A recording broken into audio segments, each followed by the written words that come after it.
Okay, time now for MediaWatch with Emma James. Good evening, Emma. Hi there. And we're starting with reactions to this latest press conference by US President Donald Trump. Yes, and it really was quite a press conference. I think it's fair to say, unlike any that I've ever seen before. It was extremely combative, in particular because he was calling upon the media that he frequently denounces as being fake media, not just those journalists who he knows are friendly towards him, although he did keep requesting nice questions from all and sundry. Just to put this into some kind of context, Time magazine, this is their cover this week, and it shows Donald Trump in the eye of a storm in the middle of the Oval Office, but the words "nothing to see here." Now, really, this wasn't just the eye of the storm. This was like some kind of presidential tsunami at this press conference. And watching as the tweets were coming in, I was looking under hashtag Trump, not just at those people that I follow, so it's not a question of bias on my part. They were coming in thick and fast with feelings like this. This is hilarious until you remember this gibbering cretin is the President of the United States. Wow.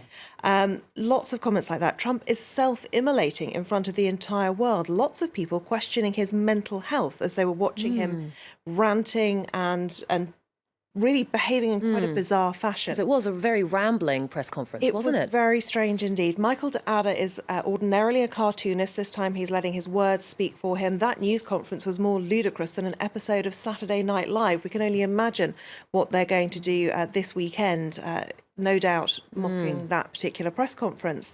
And this person highlighting that phrase from Donald Trump, "I'm not ranting and raving."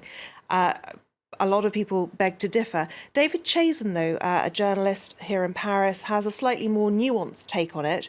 He says, Trump says he's not ranting and raving, but unfair reporters are putting out lies with such hatred. No chaos in the White House, he insists. Now, he is one of very few people who's actually really picking apart what Donald Trump had to say. Ari Fleischer, the former White House press secretary, spoke out in defence of Donald Trump, though, saying that press bashing may feel wrong to the mainstream media who don't understand why trust in the media is at an all-time low. Take off your journalist hats for a second. However, if we're talking about issues of trust, PolitiFact, it is worth checking out their Twitter feed because they had basically, they've tried to go through everything that the president said in this press conference and fact-check it, including this one. Trump just said he had the biggest electoral college win since Reagan. He's forgotten about Bush 41, the 41st president of the United States, Clinton and Obama, who all exceeded his electoral college win. And it is worth taking a look at PolitiFact because it talks about exactly how much of a lie, ranging from pants on fire to the truth, all of his comments are, and it is definitely worth checking out.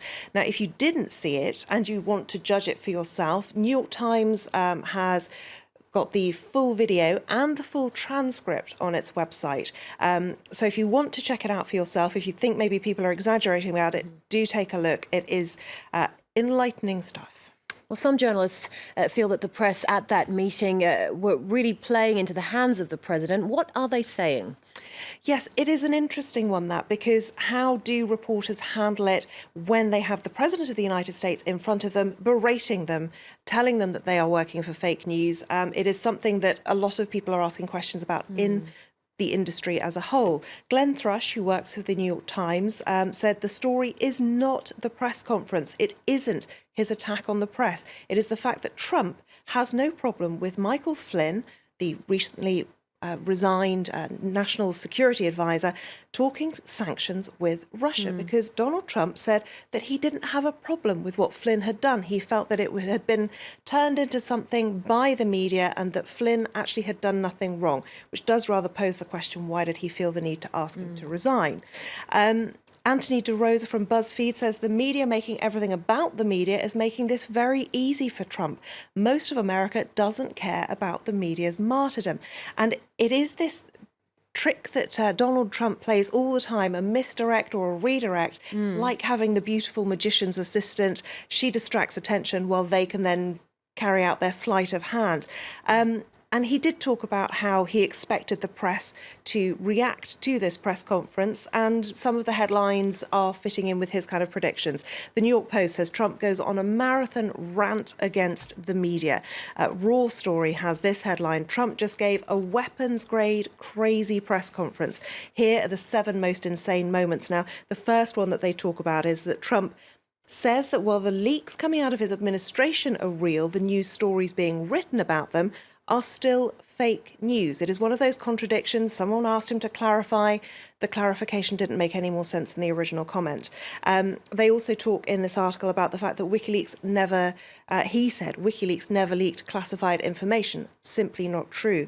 He accused all town hall protesters of being Democrats, not anyone who would have voted for him, and it's organised protests against him by the other side.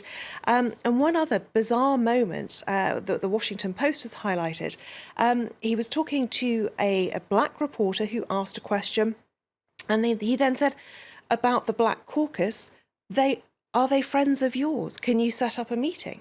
Now, she's there as a journalist. And of course, people have said this is blatant racism. It is like saying, I once lived in the United Kingdom. Oh, do you know my friend Trevor who lives in London? It is that random. And people really do seem to have a sense of concern that this was so random, so rambling, and at times very aggressive and bullying. So very, very strange times indeed for the press corps in Washington. Indeed. OK, Emma, thank you very much for that. Emma James there with MediaWatch.